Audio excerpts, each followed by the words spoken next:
தேவமாதாவின் வணக்க மாதம் 27ஆம் நாளிற்கான புதுமை. சகல மனிதருக்கும் பகைவனாக பசாசு அவர்களை பாவத்தில் விழ செய்ய அநேக உபாயங்களை பண்ண பிரயாசைப்படுகிறது மன்றி, அவர்கள் பாவத்தில் விழுந்த பின்பும் தாங்கள் செய்த பாவங்களுக்காக அதிக கூச்சத்தை உண்டாக்க அதை குருவிடத்தில் வெளிப்படுத்தாதவாறு தடை செய்யும். ஒரு மனிதன் நெடுநாள் புண்ணிய வழியில் நடந்து ஓர் நாள் பசாசினுடைய கொடிய சோதனையில் அகப்பட்டு பாவத்தை கட்டிக்கொண்டான்.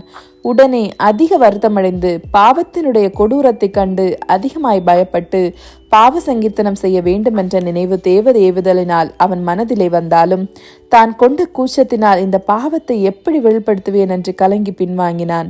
அப்படி பின்வாங்கினாலும் தான் செய்த குற்றத்தை நினைத்து அதிக மன வருத்தம் அடைந்து சாப்பிடவும் நித்திரை செய்யவும் முடியாத நிலையில் இருந்தான்.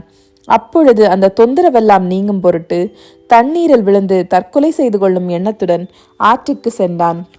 ஆற்றை அடைந்ததும் தனக்கு நித்திய நரக வேதனை நிச்சயம் கிடைக்கும் என்று பயந்து திரளான கண்ணீரை விட்டு ஆண்டவரை பார்த்து என் பாவத்தை பொறுக்க வேண்டும் என்று மன்றாடின போதிலும் பாவ சங்கீர்த்தனம் செய்ய தைரியமின்றி தத்தளித்து அநேக கோவில்களை வேண்டுதலாக சந்தித்து அநேக ஜெபங்களை பண்ணி தர்மங்களை செய்து தன் மன வருத்தம் தீரும்படியாய் திரிந்தாலும் எத்தகைய பயனும் ஏற்படவில்லை. ஒரு நாள் இரவில் தான் படும் மன கஷ்டத்தின் காரணமாக அதிக வருத்தப்பட்டு எப்படியும் பாவ சங்கீர்த்தனம் செய்தே தீர்வேன் என்று நினைத்து அதிகாலையில் எழுந்து கோவிலுக்கு அருகிலே சேர்ந்ததும் கூச்சத்தினால் பின்வாங்கி பாவ சங்கீர்த்தனம் செய்யாமல் வந்து விட்டான்.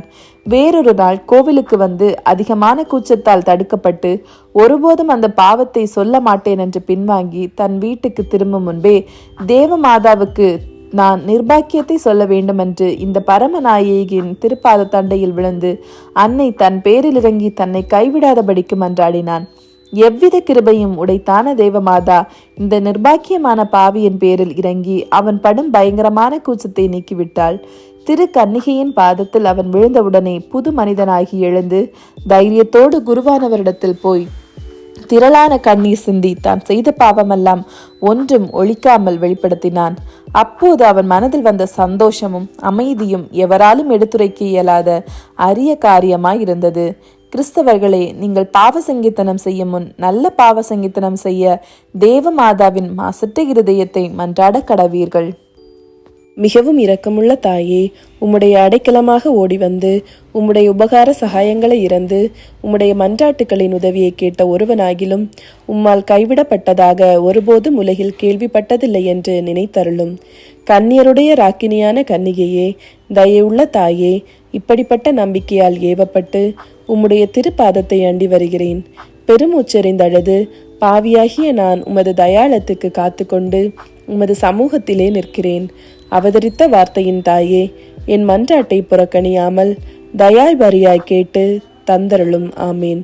ஜென்ம பாவமில்லாமல் உற்பவித்த புனித மரியாயே, பாவிகளுக்கு அடைக்கலமே, இதோ உமது அடைக்கலமாக ஓடி வந்தோம். எங்கள் பேரில் இரக்கமாயிருந்து எங்களுக்காக உம்முடைய திருக்குமாரனை வேண்டிக் கொள்ளும்.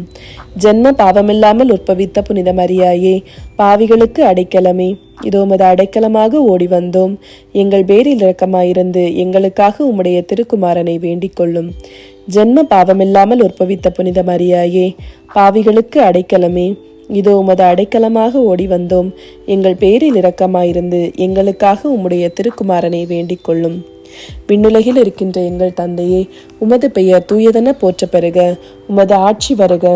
உமது திருவுளம் விண்ணுலகில் நிறைவேறுவது போல மண்ணுலகிலும் நிறைவேறுக. எங்கள் அன்றாட உணவை இன்று எங்களுக்கு தாரும்.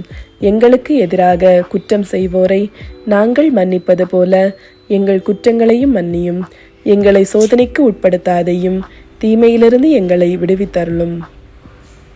அருள்மிக பெற்ற மரியே வாழ்க. ஆண்டவர் உம்முடனே, பெண்களுக்குள் ஆசீர் பெற்றவர் நீரே. உம்முடைய திருவயிற்றின் கனியாகிய இயேசுவும் ஆசீர் பெற்றவரே. புனித மரியே, இறைவனின் தாயே, பாவிகளாயிருக்கிற எங்களுக்காக இப்பொழுதும் எங்கள் இறப்பின் வேளையிலும் வேண்டிக் கொள்ளும். ஆமீன். தந்தை, மகன், தூய ஆவியின் பெயராலே. ஆமீன்.